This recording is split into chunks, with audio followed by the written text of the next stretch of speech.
Hello, sir. Pleasure to meet you. Pak Gafar, ¿cómo está? Sorry? I'm Salamat doing sore. good. Salamat sore or ¿cómo está? Good morning. Good morning. How are you, sir? Pleasure to meet you.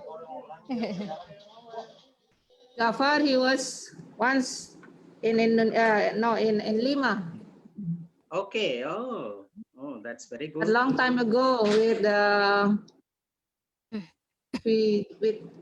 our second ambassador. Okay. Oh, that would have Yes. been quite some time back. Yes, from 2006 until 2010. Okay. Was a long time ago, yeah. So you should recall your Spanish then, Pak Gafar. Yeah. You have to recall your Spanish. I speak fluently Spanish, ma'am. Okay. Gafar speaks Spanish with Spanish accent. Wow. Oh, that's very good. Oh. Thank you. Dulu dengan Pak Dubes Ansor ya, Pak Gafar ya, waktu. Saya di Amerop ya. Iya, saya Sesdijen Amerop, Bu. Oh, iya. Sama Pak Ansor. Ibu kenal ya? Sekarang di Chile. Sekarang di Chile ya. Ya. Pak Gafar ya.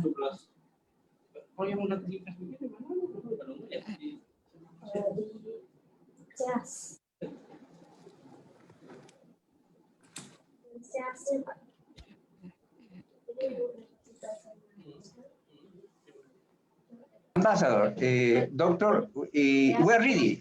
We can begin if you think Okay. it's okay. All right. Okay, yes.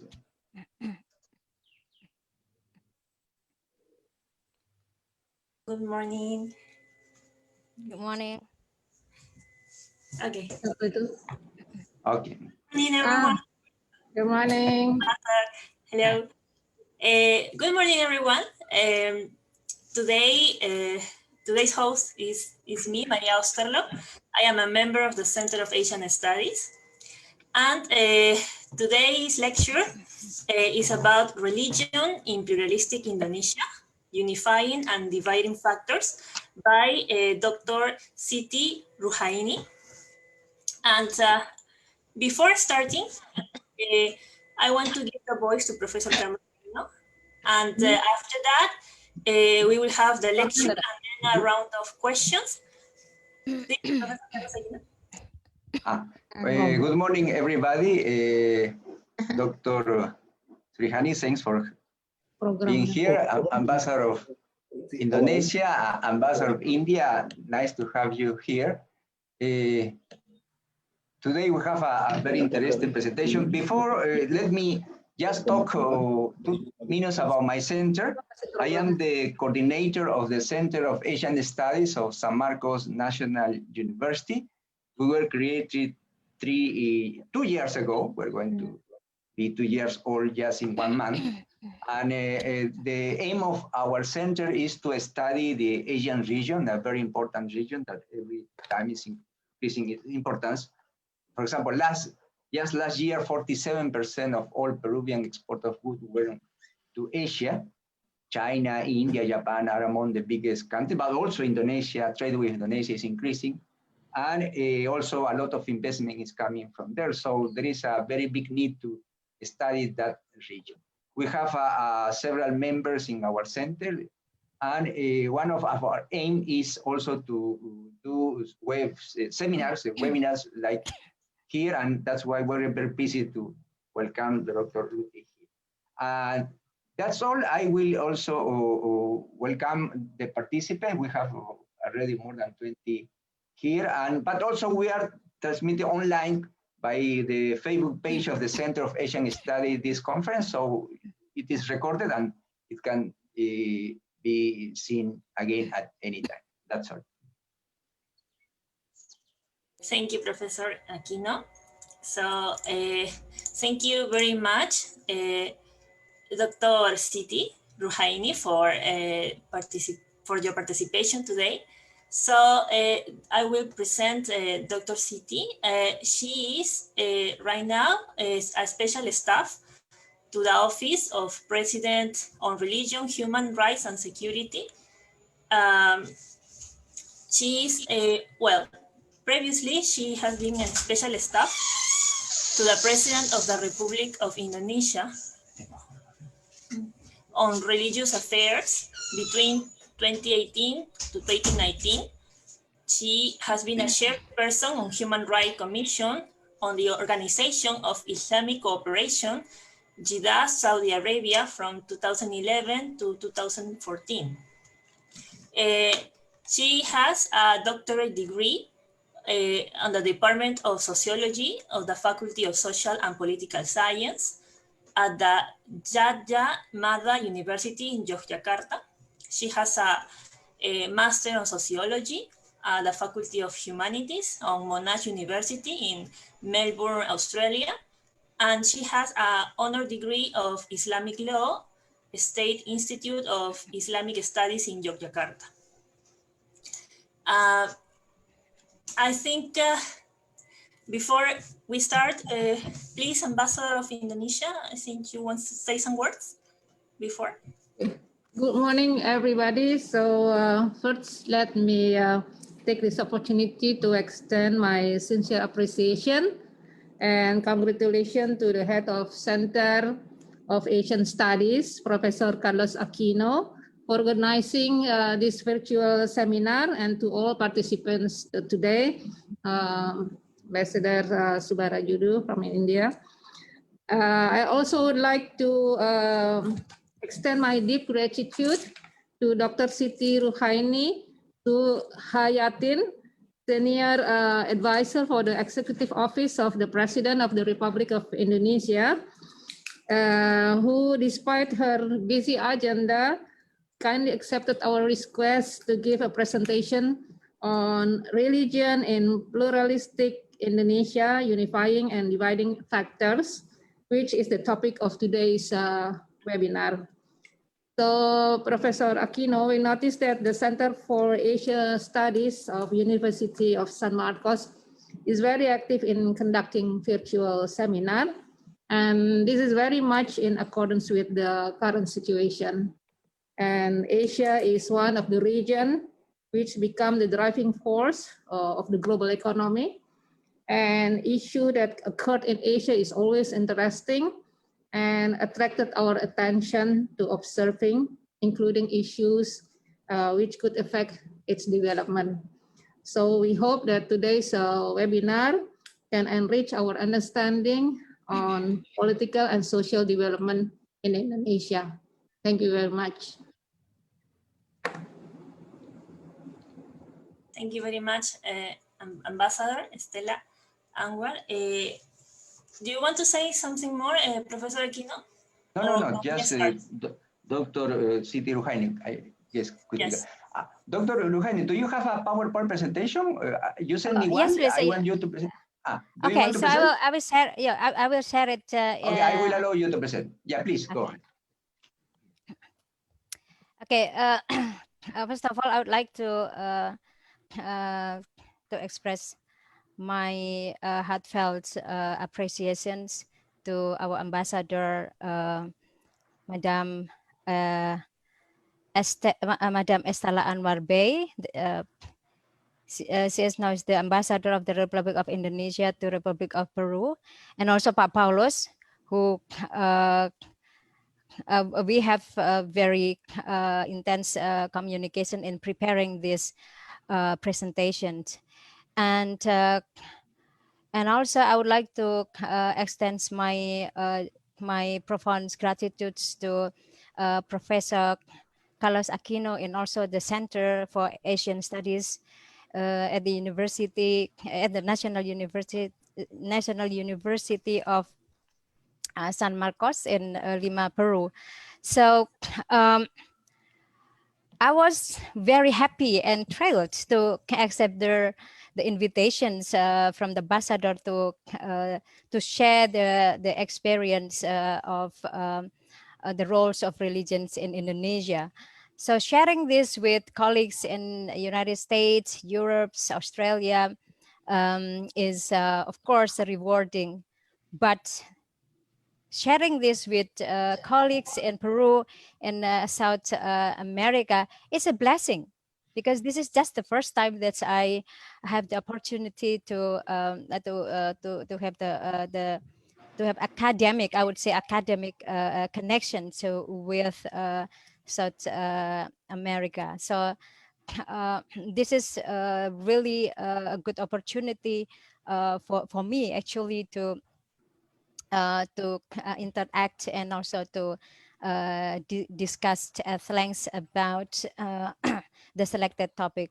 So I myself actually I'm a lecturer at the Islamic University in Yogyakarta, but currently I am selected as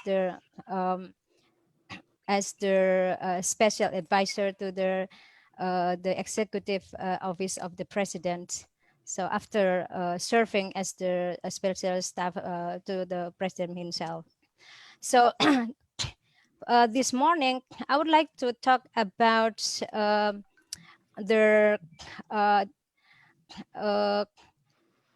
the two sides of religions in Indonesia. One is the unifying factor, and the second is potential dividing factor as well. So we have both. One is unifying, and maybe this is the potential dividing factor that we have to taken care of. So the sequence of my presentation this morning's is one is the first. Oh, sorry. So I have to share the screen with you. Let me. So which one? Okay. So allow me to take some time to take this.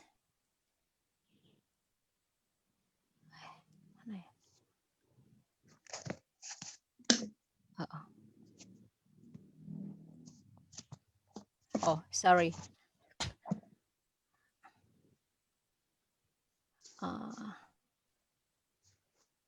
Just the file.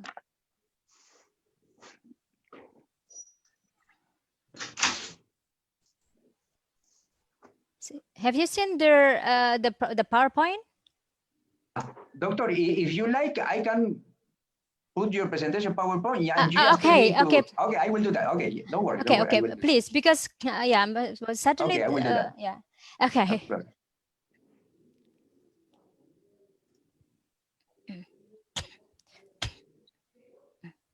Are you seeing it? Yes, thank you very much. So okay, you just I scroll will go it to the beginning. Okay. All right. Yeah, okay. You tell me to move, and I will do. Okay. So please next, Professor. So so this is actually just give you the impressions of Indonesia. So we have this geographical informations. Yeah. So I will not explain in details, but the most important things is that Indonesia is I think almost twice as the Peru, but if you see the population is 266 million, so it's very very crowded, and we have 6 official religions. Islam is 37%, Christianity is 7%, Catholicism is 3%, Hinduism and Buddhism altogether is 1.6%, Confucianism is 1.3%. And of course, it's including also the local religions. And we have around 714 ethnic groups and local languages. So it's this very diverse, very plural and multicultural. Next, please. So my presentation is divided into 4 parts. One is the historical roots of religion in Indonesia. Second is religions in colonial era, and religious moderations in nation-state project. And then religion as unifying factor in the state formation, religion and internal external dividing factors. And the last is coping the dividing challenges in macro and micro levels. So you just skip this, Professor, because this is actually just additional informations. Just go to the next. Yep. So this is actually the historical roots of religions in Indonesia, as the biggest archipelago in the world with 17,000 islands, and also with all the information that I have been illiterate. I have mentioned before. So the archipelago, otherwise known as Nusantara, literally means the inter islands. Yeah, and it was the spice road. So this is the spice road, fostering inter islands and international trades, including with Indian kingdoms and the Chinese dynasty from several centuries. Trade has been fundamentally shaped Indonesian history. Yeah. The road was equally important to the Silk Road. If you can just go down. Next, Professor.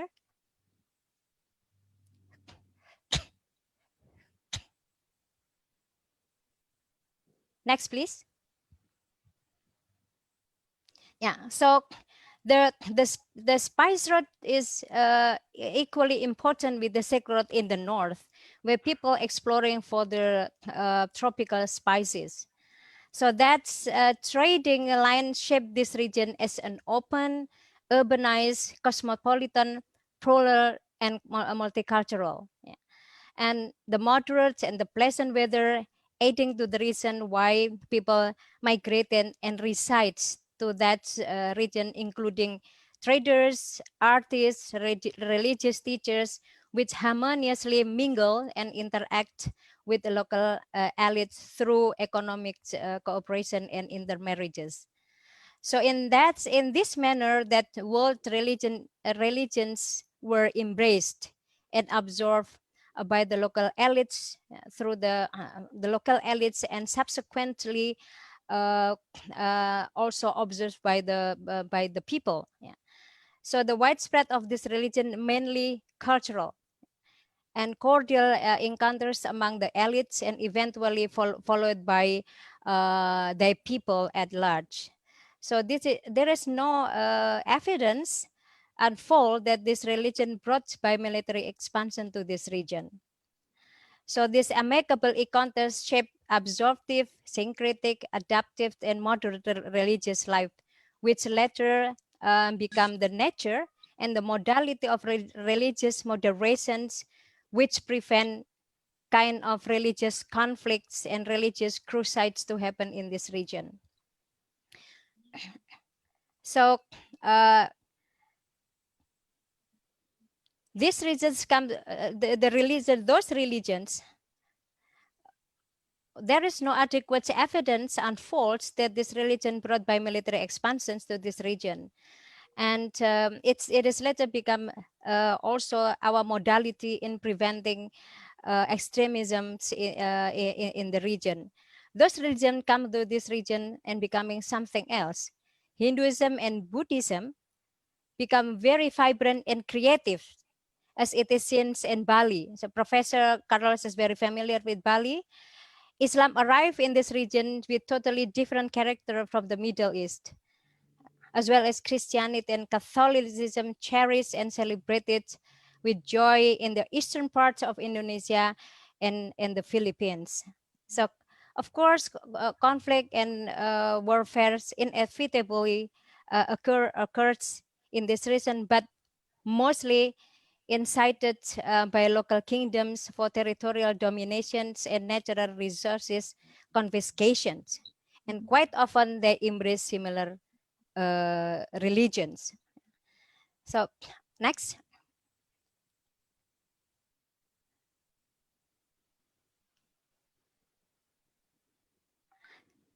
So before I explain about the situations in the colonial era, so I will continue to brief you with how this what religion shape the moderate character of religion in this region. So although Islam has entered as early as 19th century, but it's become predominant in 11th century after after the dominations of Buddhists, of Hindus and Buddhists, and now we still have the kingdoms, the Islamic kingdom, but it's not very big in Yogyakarta. But still that Islam is having quite a different character, different characteristic with the original regions in the Middle East. And I will now turn to the religion in colonial era. Yeah. And the scenario was unlikely diverged when the European colonies were established around 14 centuries, which was the exclusive full-fledged of fortress and heavily guarded by the soldiers and isolated from the rest of the rest of populations. So this situation then creating tensions and conflict between the colonials, the European colonials, and the locals and the local elites. And also in this period, it marks the rise of ethno-religious sentiments, because the colonial abused religion to discriminate local people through judicial system. So in the past, we have three judicial systems for whites and Christians, Chinese and other Eastern people, and then indigenous people who were Islam or Muslim. And also then the Christian converted local people were given privilege over the rest in terms of education and job opportunities. So religion, particularly Islam, conversely was used by the indigenous people to resist and rebel against the colonials. So jihad was exemplified. Jihad is first time exemplified as the holy war as well as political struggle for independence to the colonials. As such, that the ethno-religious sentiment then become rooted in Indonesia and potentially resurfacing in the time of crisis afterwards. So this is actually the one scenario that we have, and we have to take care very carefully, because the leftover ethno-religious sentiment is still here with us, and this is quite possible to be resurfacing in the time of crisis. Next, Professor.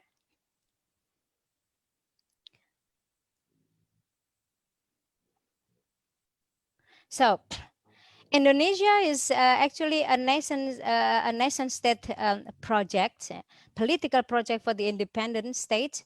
After the Dutch colonializations lasted 350 years, and as short as 3 years Japanese occupations.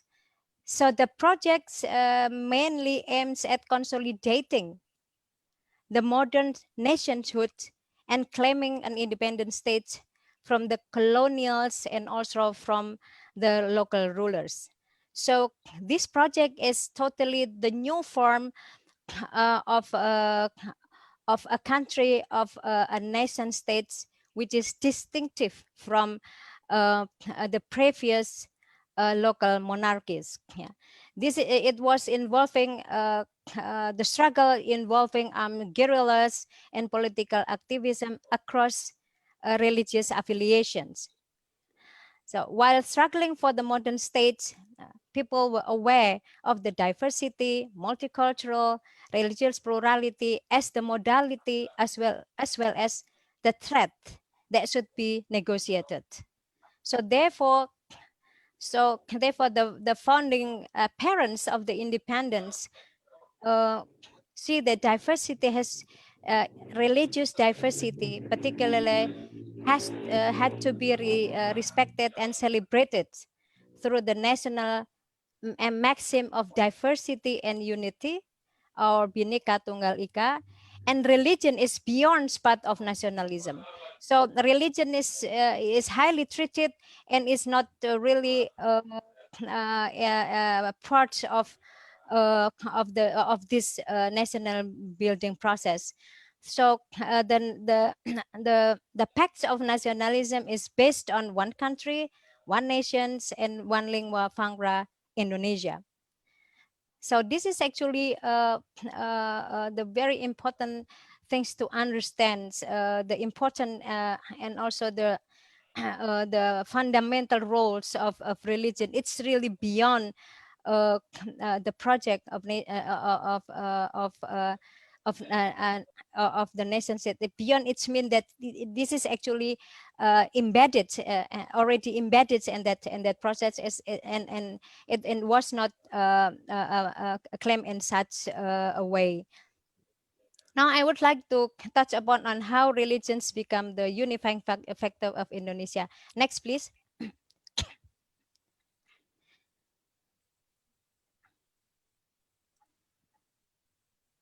It just skip this because this is just to show their, you know, their the diversity of their cultural outfits and cultural expressions. And I now turn to the religion as unifying factor in the state formulation. So religions become the unifying factor in Indonesia from the very beginning. As I mentioned earlier, religion is treated as the ultimate value of nationhood. Yeah, so this is embedded in that process. The fundamental roles of religions in shaping this nation is its moderate character. So afterward, this is religious moderation that giving birth to the modern Indonesia. So without religious moderation, so Indonesia will not exist. So as the major religion, Islam in here is less Arabized. So culturally and politically, so there is no such strong connections culturally and politically from the origins. So from the originals places of Islam in the Middle East, where this is really prevent us to have the Islamic sectarianisms, yeah, which trigger conflicts and wars. So this is also quite fortunate that we don't have such a kind of strong connections. The other aspect of the other aspect fostering the moderations was the adoptions, adoption of the modern system in religious educations, particularly Islam, which subsequently reduced the ethno-religious sentiments in order to fit to modernity. So in the time of the colonials, most of the education they adopt the colonials, the modern educational system. So that is helps also to foster moderate character of religion in Indonesia. Moreover, I would like also to give more emphasis on the existence of modern religious organizations, so namely Muhammadiyah and Nahdlatul Ulama, these organizations have been managed based on merit system of leadership, which fundamentally contributes to the declines of charismatic leadership attached to the ethno-religious communality, which in many parts of Muslim world become the locus of religious politicization that thorns them apart due to the political interests of that elite. And yet this organization played strategic agency in transforming exclusive altruistic sentiments within religious communalities into civic values of rational, inclusive, moderate, open, there is imperative in building common platform for modern and democratic society. Thus, religious moderation mediates between religion and modernity, including nation state and democracy. So moderate standpoint allows the major religious leaders, especially the Muslim, as the biggest populations, for not demanding Islam as the official religions, but rather supporting the first principle amongst others, supporting supporting the basic principles of the nation state, that is believing in God Almighty. Yeah. So this is not only Islam but covering all religions. Yeah. And this basic principle is harmoniously resembled together with humanity, the unity of Indonesia, democracy, and social justice. So the Muslim Indonesia would say that Pancasila, or the basic principle of the nationhood, as the gift from the Muslim, because the Muslim was not claiming claiming Islam or claiming Indonesia as an Islamic state. And also the Muslims supported what is called religious friendly state, which is reflected in the existence of the Ministry of Religious Affairs, whose primary mandate is promoting as part of the Indonesian identity, protecting freedom.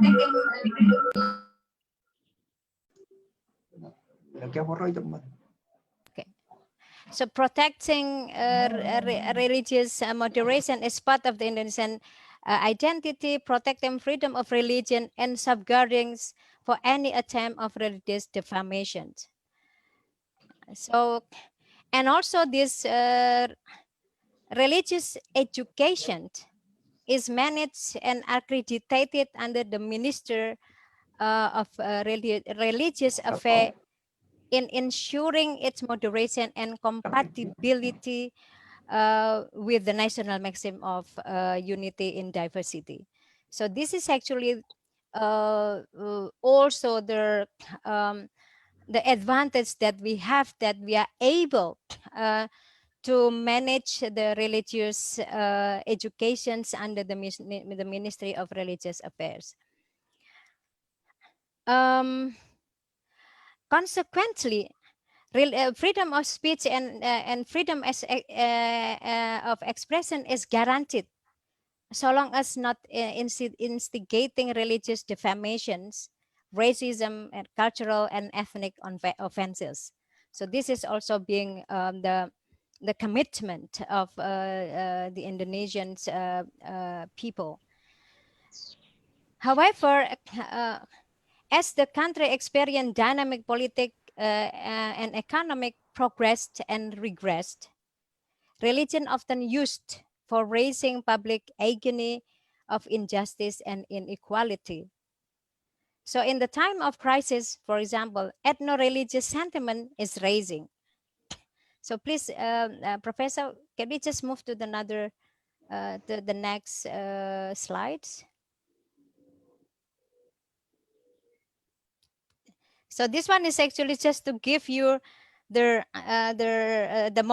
moderate outlook of Islam in Indonesia, and I'm using my family because there is no copyrights. This is myself with my daughter, and this is my daughter who serve also in the Minister of Foreign Affairs. One of my daughter I've covered, and one of my daughter is not. So this is just you just giving the impression for the colleagues in Peru that Islam in Indonesia is so different with the the Middle East. So Indonesia has a very vibrant Islamic outlook. We just skip that, and we continue. This is actually the things that I've been mentioning, and so we might go to the next slide.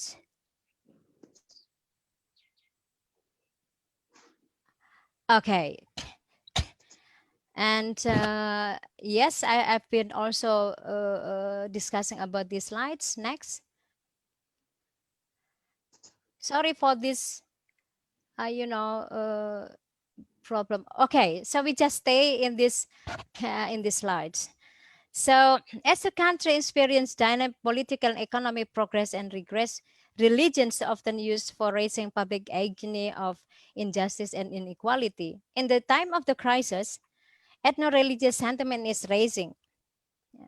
In the western parts, for example, targeting Christian Chinese minority who dominate the economic sector, and often allied coalition with political leaders. Conversely, in the eastern part, Muslim minorities undergoing problems from the Christian majority. So that is quite often happens in Indonesia, and also I think this is not it's not only unique to Indonesia, but everywhere when the crisis rising, then ethno-religious sentiments become the anchor for people to cope with this kind of agony. So even worse, that political decentralizations, granted following the collapse of the military regime, prompts the ethno-religious sentiment for political interests of the local elites.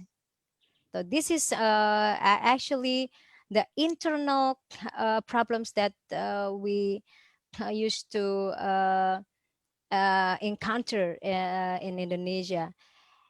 Externally, unprecedented rise of global religious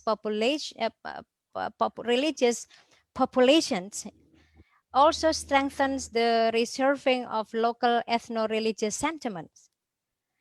So can we just go moving to the next slide, please? Yes, next, please. Yep. Yes. So so there is also unprecedented rise of global religious populations that also strengthen the local religious sentiments in Indonesia. So then direct, unlimited, personalized internet and social media also reduce the state control over the people communications and connections. And it's become the strategic means of the hardliners to indoctrinate. This is means of indoctrinate fundamentalism, intolerance, post-truth sentiments, which eventually leads to religious polarization and religious tensions. So the biggest challenge is that we also face the infiltrations of transnational religious-based hardliners, radicalisms and extremism also use this technology to recruit misguided people, in some cases setting terrorist attacks in favor of reviving what they perceive as Islamic State, such as Al-Qaeda, ISIS, and the likes. So we still trying to handle this this issue until recently, that Indonesia has to be ready with the post-ISIS collapse in Syria. So this is a long strong alert for Indonesia as well. So this regressive turn, the dividing factor of ethno-religious sentiment in Indonesia, that call for the political elites, religious leaders, civil society activists to hold hands together to overcome the challenges through strengthening the existing modality that historically inherited from the past. The first is actually collaborative efforts on reaffirming religious moderation is a must. State and mainstream religious organizations, civil society, media has to work together against extremism and radicalism. The second, religious curriculum should firmly controlled by the Minister of Religious Affairs. Amid the strong effort of new revivalist groups demanding for religious freedom to control their own curriculum in the light of democracy. But still, the governments firmly affirms that the religious curriculum is still controlled and managed by the Minister of Religious Affairs. The third, strengthening law enforcement, particularly on electronic and digital communication, to curb offensive expressions, extremism, and also radicalism. And also establish contra-terrorist systems in the states and communal level as the early warning and alert systems. Last and but more obvious is making the states accountable to the people by combating corruption, providing better health facilities, creating more job opportunities to serve the marginalized groups who are the main target of these hardliners. So, and also equally important is strengthening mainstream religious organization as the main safeguards in promoting religious moderation through its local branches to the community level. Yeah. So this is also our treasure in Indonesia, that we have modern Islamic organizations that do not exist in most of the Muslim community. I served 6 years in the OIC, Organization of Islamic Cooperations, and I observed that there are only few religious or Islamic organizations, and we have plenty in Indonesia, and is, as I mentioned earlier, become the safeguards of moderations in Indonesia. And also they also played very significant roles in transforming the religious sentiments in the religious communalities into the civic values that it is required for the building of a nation state. So what we really need is the common grounds of civic values, agreed by all of religions to become regulations and laws in the public lives. So this is actually the blessing that we have for having a modern religious organizations. And the last is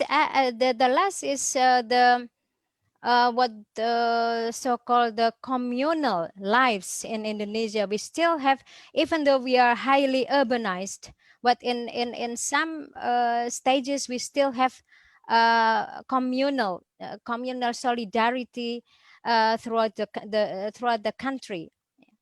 That's and it is well maintained in our neighborhoods, such as communal charity, health caring, cultural event, local security system.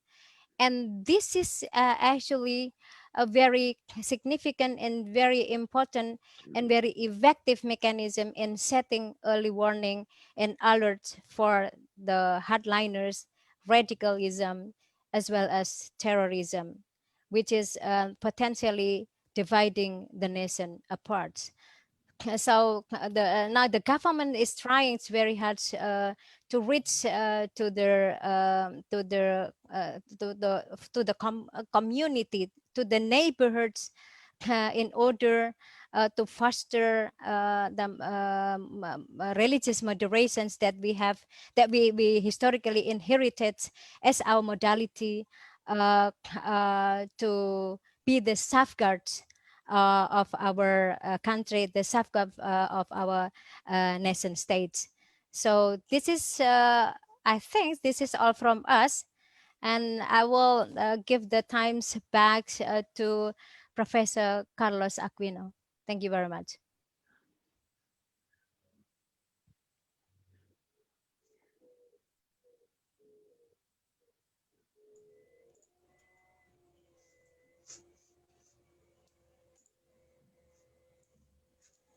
Okay. Thank you very much, Dr. Siti Ruhaini, for the Thank you very much, Sister Maria. Terima kasih. Yes. Now, before the round of questions or comments, I would like to greet some of our participants today.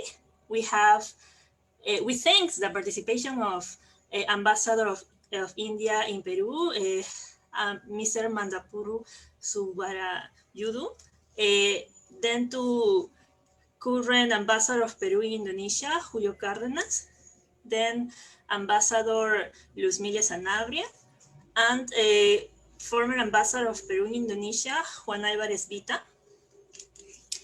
And okay, so if someone here in the Zoom room have any questions or comments that would like to do, you can do it right now.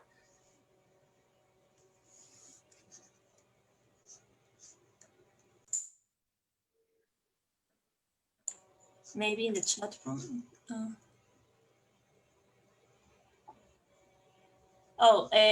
Ambassador Juan Álvarez Vita says, I would like to congratulate Dr. Ruhaini for your excellent statement. And he says, sorry, my microphone is not working. Mm. So anyone, any question?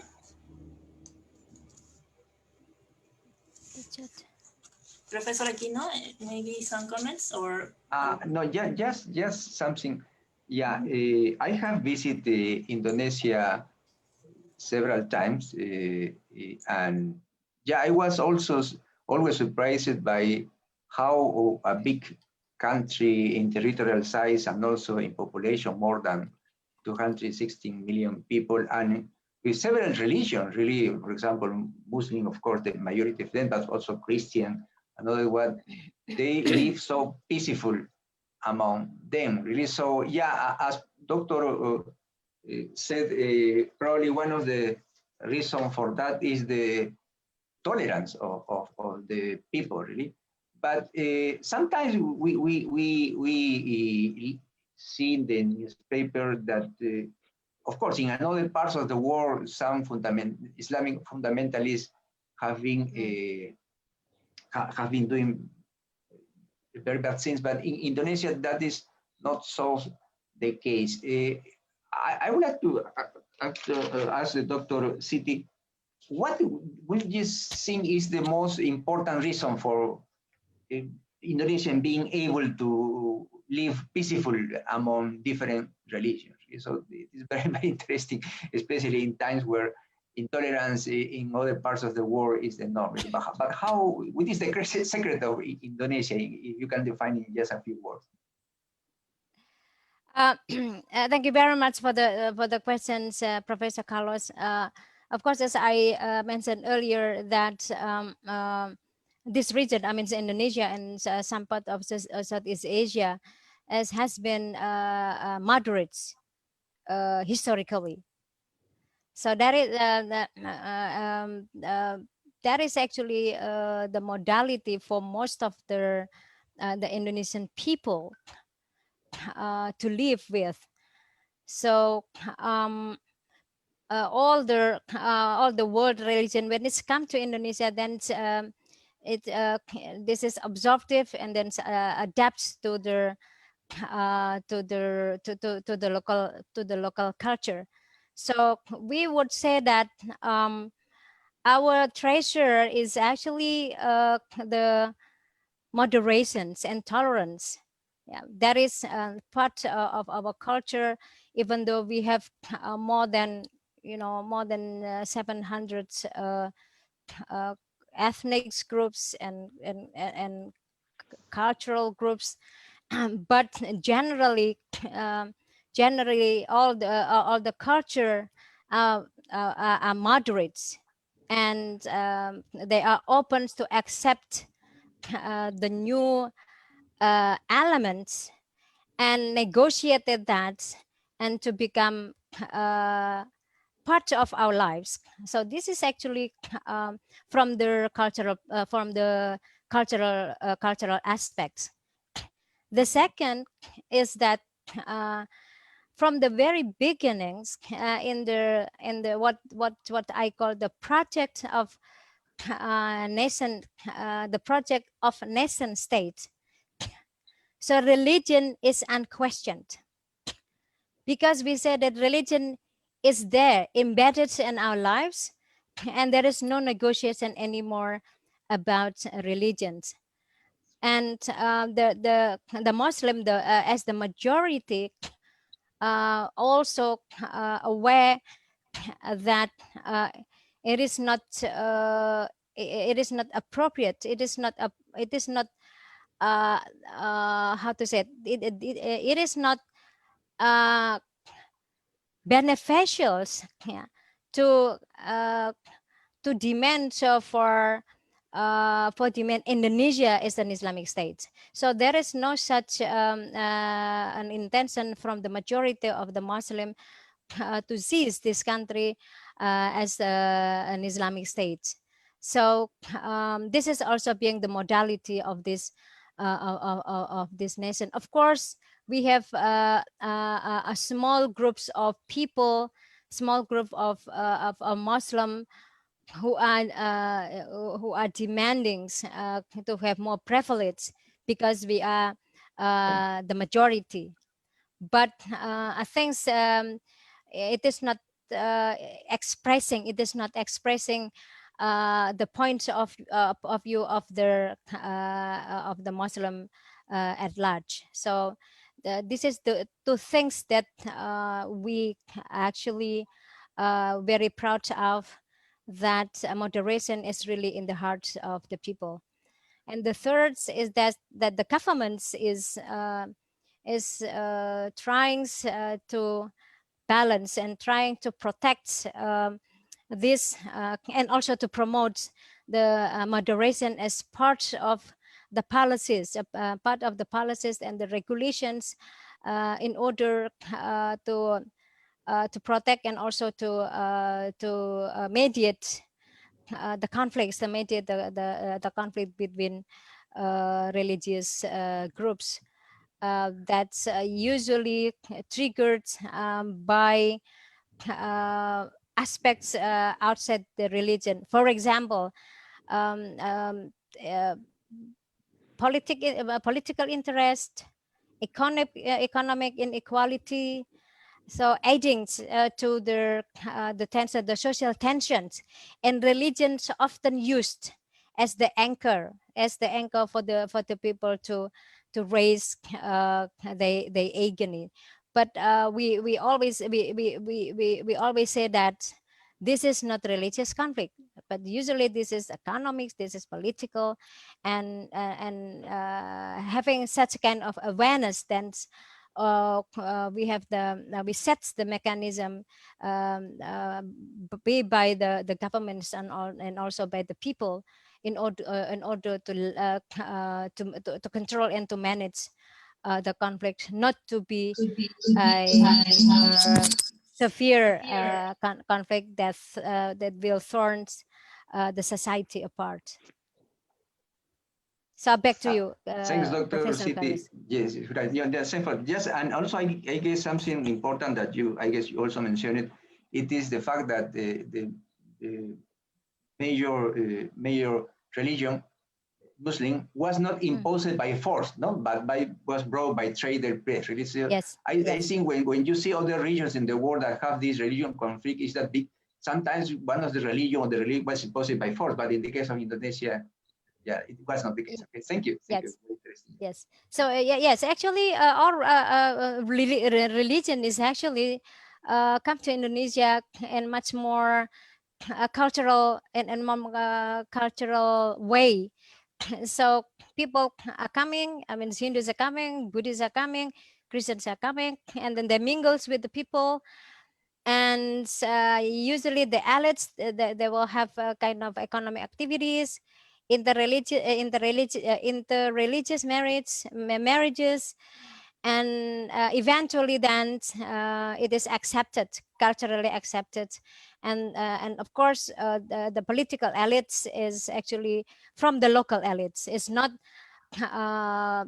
those who coming from India or those who are coming from Middle East, those who are coming from Turkey as the biggest Islamic imperiums in that time. So it's totally cultural, and I would say this is naturally embraced by the people. Yeah. Yes. Thank you. Thank you so much, Dr. Ruhaini. So now I give the voice to Ambassador of Indonesia, Mrs. Marina Estelan Guarbey, to give maybe some final words. Okay. If there's another question. Oh, There is one question first. One question. questions. I will ask them. There is a Please go sorry. ahead. Yes, Maria, Ambassador. there is one question. There's one question? Yes. Yeah. Yeah. Thank you. Thank you, Bu. Oh, okay. Yeah, thank you so much, Ibu Ruhaini, for the presentation. It really gave me also a new knowledge, even though I'm from Indonesia.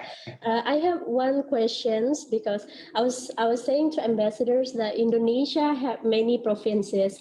Like for me myself, I'm coming from Kalimantan Island, Bu, which is like very different area. Which like back in my hometown, I know that the majority of us are not Muslim because the majority are Christian and Catholics.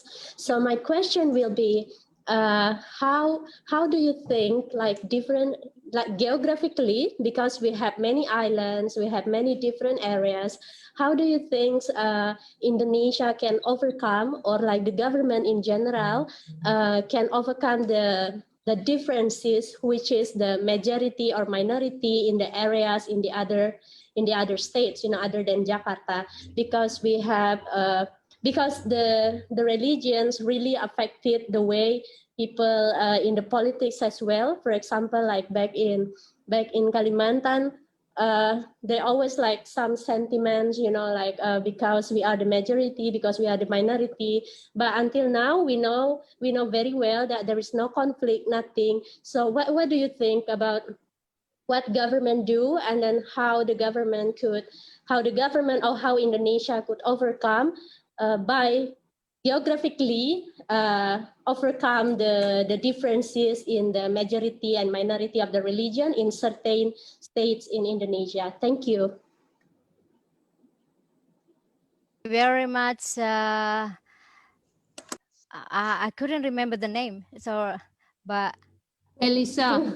I'm by Elisa. Okay, so I think this is very important questions on how, but especially the governments to overcome the issue the issue of course differences, and also the tensions that might also occur in many parts of Indonesia. So I remember as the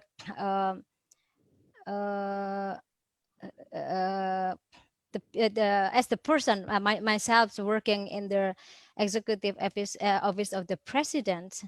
So President Jokowi always emphasizing on the connection of the connections between provinces, because we are islands. Yeah. So the President Jokowi's efforts in building the roads. I mean, it's like the tolls, and also the deep sea shores, and also all the airport is actually how to strengthen the connections. The physical is not only the physical connections, but also the cultural and understandings from other people. So this makes it easier to people to connect to each other. So the infrastructure construction is not merely the physical connection, but it's supposed to be cultural connection as well. This is the first. And the second, the governments, the president himself is trying to make the governments accountable to the people. Yeah. Combating corruption, and also bridging the economic gaps, as well as creating more jobs, because the tensions is not it's not necessarily this is the religious tensions, because we've been living together in harmony for ages, but it's usually instigated by economic issue, political issues, because in the decentralization, in the political decentralization, the local elites tends to use religions as the means of electoral achievement.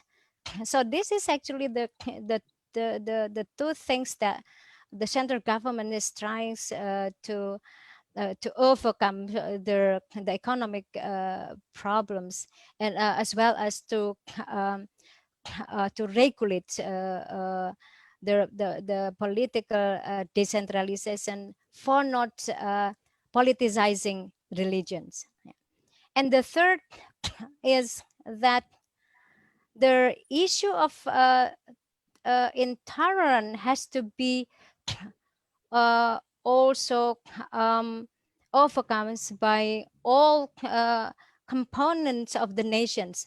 So intolerance is not only in the area of religion, but it can be in other areas.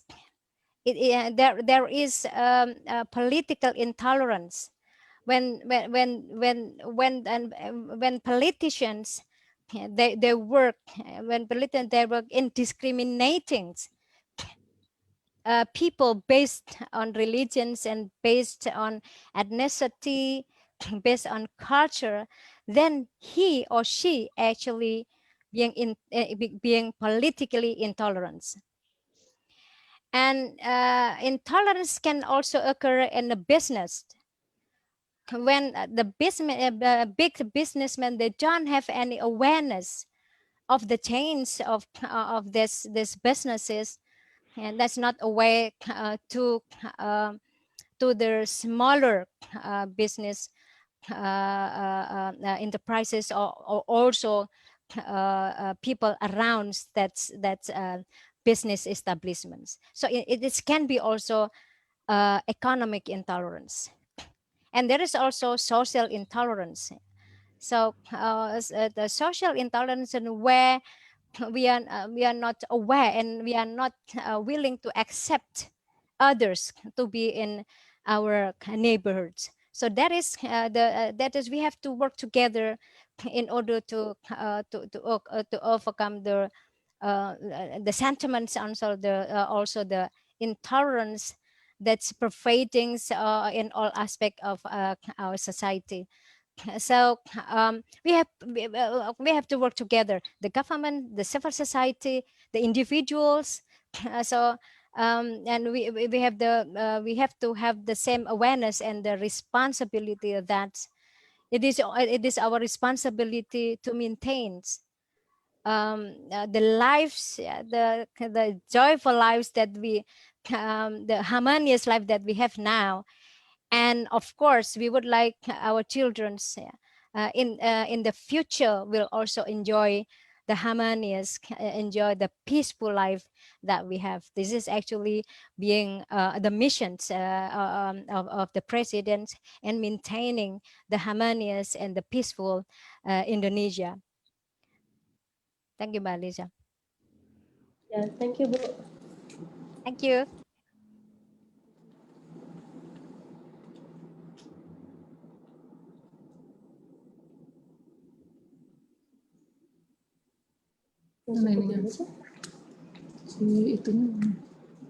Ambassador.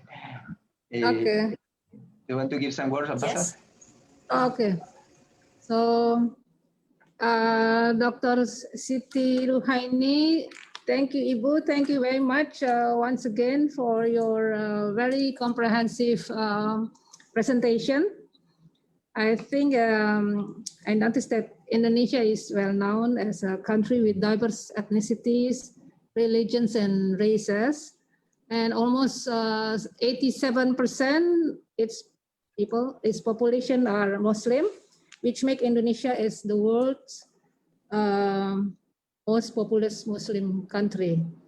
However, Indonesia yet remains constitutionally secular, it is not Islamic state, and recognize 6 official religions, namely Islam, Christianity, Catholicism, Hinduism, Buddhism, and Confucianism.